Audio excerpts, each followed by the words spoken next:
Hi friends, எல்லோரும் எப்படி இருக்கீங்க? நல்லா இருப்பீங்க. பேசும் கிரகங்களிலிருந்து உங்கள் நித்யா ராஜேந்திரன். ஃப்ரெண்ட்ஸ், நம்ம போன பதிவில் விபத்து எப்படி நடக்குது அப்படிங்கிற விஷயத்தை பற்றி நம்ம பார்த்தோம் இல்லைங்களா? இந்த கிரகங்கள் விபத்து நடத்துனா என்ன மாதிரி இடைஞ்சல்கள் நமக்கு வரும் அப்படின்னு சொல்லி நம்ம பார்க்கலாம். அடுத்து புதன் 6, 8, 12 அப்படின்னு இருக்குது அப்படின்னு வச்சுக்கோங்களேன். புதன் 6, 8, 12 அப்படின்னு இருந்தால் அவங்களுக்கு அடிப்பட்டதான் எல்லாம் இந்த நரம்புகளில் தான் பிரச்சனையாகும் ஃப்ரெண்ட்ஸ். ஏதாவது நரம்புகள் கட் ஆகிடும். அதுக்கப்புறம் அது வச்சு பண்ணுறதுங்கிறது பெரிய கஷ்டமாக இருக்கும். நிறையா இந்த நரம்புகள் சுருண்டுட்டு அவங்க நிறையா சிரமப்படுவாங்க. அந்த மாதிரி இந்த நரம்பு அப்படிங்கிற விஷயம், புதனே நரம்புகளுக்கு தான் காரகர். அதில் தான் அடிப்படும். அதுதான் பயங்கரமான வேதனையை நமக்கு கொடுக்கும். அந்த மாதிரி புதன் செய்யும் ஃப்ரெண்ட்ஸ். அடுத்து குரு 6, 8, 12 அப்படின்னு சொல்லி வந்துச்சு அப்படின்னாலே, இப்போது ஒரு விபத்து நடந்தால் அது அடிபடுறது அப்படிங்கிறது குருவுடைய தசை புத்தி காலங்களில் உடலில் நிறைய இடங்களில் அடிபட்டுரும். அது எங்கே பிரச்சனைகளை கொடுக்கும் அப்படின்னா, இதயம், அந்த மாதிரி உடலில் மெயினான பகுதிகள் இருக்குது இல்லைங்களா? இதயம், அதாவது இந்த கழுத்துக்கு கீழே இருக்கிற உடம்பு பகுதியில் நுரையீரல், பேன்ட்ரியாட்ஸு, அந்த மாதிரி பெரிய பெரிய உறுப்புகள் இருக்குது இல்லைங்களா உடலில், அந்த இடங்களில் தான் அடிபடும். வயிறு, குடல், அந்த மாதிரி எல்லாம் இந்த உடலில் என்ன உறுப்புகள், முக்கியமான உறுப்புகள் தான் நம்ம உடம்புல இருக்கோம், அந்த உறுப்புகளில் அடிபட்டுரும் ஃப்ரெண்ட்ஸ். அதை சரி பண்ணுறது அப்படிங்கிறது தான், அது சரி பண்ணுறதுக்குள்ளே போதும்னு இருக்கும். அந்த அளவுக்கு செலவும் நிறைய ஆகும். அது ரொம்ப நாட்களும் ஆகும் அதெல்லாம் சரியாகி வர்றதுக்கு. அந்த மாதிரியான உடலில் இருக்கிற அந்த பெரிய உறுப்புகளில் அடிப்படணும் அப்படின்னா அந்த முதுகெலும்பெல்லாம் உடையணும் இல்லையா? அதெல்லாம் உடஞ்சி அங்கே உள்ள குத்திரும். அந்த மாதிரியான விஷயங்கள் குரு செய்வார் ஃப்ரெண்ட்ஸ். மிகப்பெரிய விபத்துக்களை குரு தான் கொடுப்பார். ஐயோ என்ன ஆகுமோ, எப்படி ஆகுமோ, எப்போ சரியாகுமோ அப்படிங்கிற ஒரு பயத்தை குரு தான் கொடுப்பார். ஓகேங்களா? அடுத்து இந்த சுக்கிரன் 6, 8, 12 அப்படின்னு புத்தி நடத்துகிறப்போ விபத்து ஏற்படுது அப்படின்னா நேராக மூஞ்சியில் தான் கோடு போடுவார். நம்ம அழகு அப்படின்னு அந்த ஜாதகர் எதை நினச்சிட்ருக்காங்களோ அந்த இடத்த பின்னப்படுத்துறது அப்படிங்கிறது தான் சுக்கிரனுடைய வேலையாக இருக்கும் ஃப்ரெண்ட்ஸ். சுக்கிரன் கெட்டு அங்கே விபத்து நடக்கும்போது நல்ல கண்ணில் ஒரு கண் அடிபட்டு, இந்த கண் அழகாக 2 அழகான கண்கள் இருக்கும், அதில் ஒரு கண்ணை அப்படி சுருக்கி வச்சுருவார்.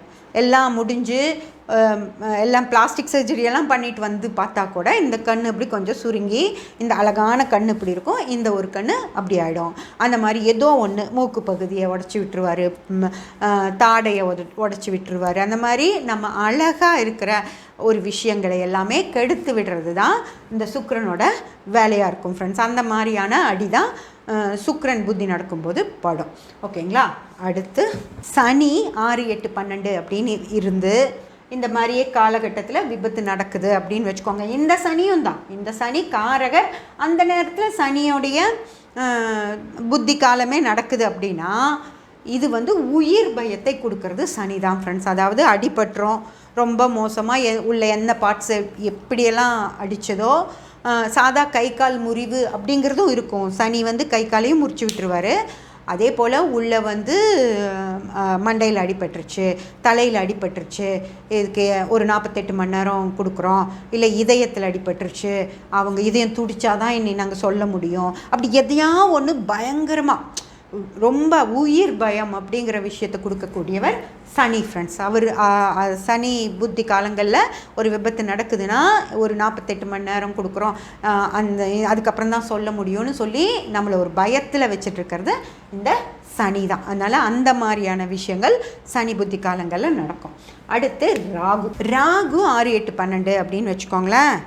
ராகு அந்த ஆக்சிடெண்ட் எப்படி நடக்கும் அப்படின்னா, ஒரு வண்டி போய் ஒரு வண்டியில் இடித்தானா அந்த ஜாதகர் அப்படியே பறந்து போய் ஒரு இடத்துல விழுவார். அந்த மாதிரி ஐயோ அப்படியே நாங்கள் பார்த்து பயந்தே போயிட்டோம். அப்படியே இங்கிருந்து அவர் அவ்வளோ மேலே போய் கீழே விழுந்தார், என்ன ஆச்சுன்னு தெரியல. அப்படி அந்த ஆக்சிடெண்ட்டை பற்றி அந்த ஜாதகருக்கு என்னாச்சுன்னு பேசுகிறத விட ஆக்சிடெண்ட் நடந்த விதத்தை தான் அவங்க அவ்வளோ பெருசாக பேசுவாங்க. அதாவது இந்த வண்டியும் வந்தது, அந்த வண்டியும் வந்தது, 3 வண்டி இடித்தது, அந்த டயர் அப்படி பறந்துச்சு, பைக் அவ்வளோ தூரம் போய் விழுந்துச்சு, காரு குட்டிக்காரனும் அடித்தது, 4 ரவுண்டு சுற்றுச்சு, அந்த பஸ் அப்படியே அப்செட் ஆகி விழுந்துருச்சு அப்படின்னு அந்த விபத்தை பற்றி மிக பெருசாக பேசுகிற மாதிரி இருக்கும். ஆனால் அப்படி வந்து விழுந்து கூட எந்திரிச்சு நின்றுட்டாரு, அவருக்கு ஒன்றுமே ஆகலை அப்படி சொல்லுவாங்க. பஸ்ஸு வந்து அப்படியே அப்செட் ஆகி கூட மக்கள் எல்லாம் எந்திரிச்சு வெளியே வந்துட்டாங்க, பஸ்ஸு அப்படி விழுந்தது. அந்த மாதிரி மிக பெருசாக ஒரு விபத்து நடக்கும். ராகுவுடைய அந்த காலகட்டத்தில் நடக்கக்கூடிய விஷயங்கள் வந்து மிக பிரம்மாண்டமாக அதை பற்றி எப்போவுமே பேசிகிட்டு இருக்க மாதிரி, ஐயோ நீ இதெல்லாம் என்ன, ஒரு பெரிய விபத்து நடந்திருக்கும், அங்கே போய் நின்றுட்டு அவங்க அதை பற்றி பேசாமல் இது என்ன 2 பேர் அடித்து விழுந்துட்டாங்க அவ்வளோதான், நாங்கள் பார்த்துருக்கோம் ஒரு விபத்தை, அப்படி அவங்க உருண்டு புரண்டு மேலே போய் விழுந்தாங்க, பைக் அவ்வளோ தூரம் மேலே போய் விழுந்துச்சு, அப்படியெல்லாம் சொல்கிற மாதிரி ராகு ஒரு பிரம்மாண்டமான ஒரு விபத்தை ஏற்படுத்துவார் ஃப்ரெண்ட்ஸ். அதில் வந்து அந்த ஜாதகர்களுக்கு என்ன இருக்கும் அப்படின்னா, அந்த தூக்கி வீசினது, தூரமாக போய் விழுந்தது, அந்த விழுந்ததுனால அடிபட்டது, அந்த மாதிரி தான் நடக்குமோ தவிர இந்த உள்ளுறுப்பு பாதிப்புகளோ இல்லை உயிர் பயம் கொடுக்குற மாதிரி விஷயங்களை ராகு செய்ய மாட்டார். ஏற்படுத்தின விஷயங்களால் நடக்கிற டேமேஜ் மட்டும்தான் இருக்குமோ தவிர பெரிய அளவில் உயிர் பயம் கொடுக்குற மாதிரியான விபத்துகளாக அது இருக்காது. அதே போல் அந்த விபத்தில் அடிப்பட்டவங்களுக்கு பார்த்திங்க அப்படின்னாலும் இதே மாதிரி சனி கொடுக்குற மாதிரியே ஒரு உயிர் பயத்தை என்னாகுமோன்னு நம்ம பயந்துட்டு இருக்கிற மாதிரியான ஒரு இதுதான் நடக்கும். அதே போல் அவங்க பொழைச்சி வந்துடுவாங்களா அப்படின்னு கேட்டாலும் 50% பிழைச்சி வரக்கும் வாய்ப்பு இருக்கும், 50% பேர் இறந்து போகவும் வாய்ப்பு இருக்கும். ராகு விபத்தை ஏற்படுத்தும் போது நிறைய இறப்புகளும் ஏற்பட வாய்ப்பு இருக்குது.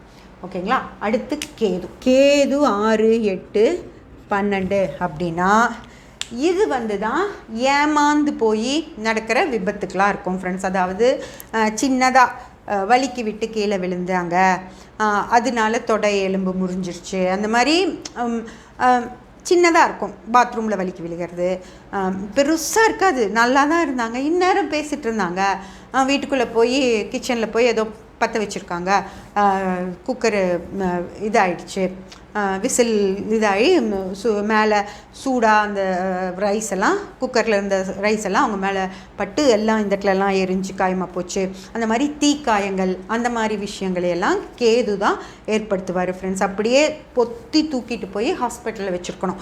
அந்த மாதிரி விஷயங்கள் எல்லாமே வந்து கேதுவுடைய புத்தி காலங்களில் தான் நடக்கும். அதனால் நம்ம கேது அப்படிங்கிறதுலையும் ரொம்ப பத்திரமாக இருக்கிற மாதிரி நம்ம பார்த்துக்கணும். இதுதான் வந்து நமக்கு இந்த 9 கிரகங்களும் விபத்துக்கள் ஏற்படுத்தக்கூடிய கால கட்டங்களாக இருக்கும். இன்னும் இது மாதிரி நிறைய விஷயங்கள் வந்து நம்ம பார்க்கலாம்.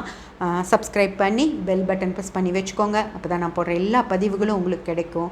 லைக் பண்ணி ஷேர் பண்ணி கமெண்ட் பண்ணிங்கன்னா எனக்கு சப்போர்ட்டிவாக இருக்கும். Thank you friends.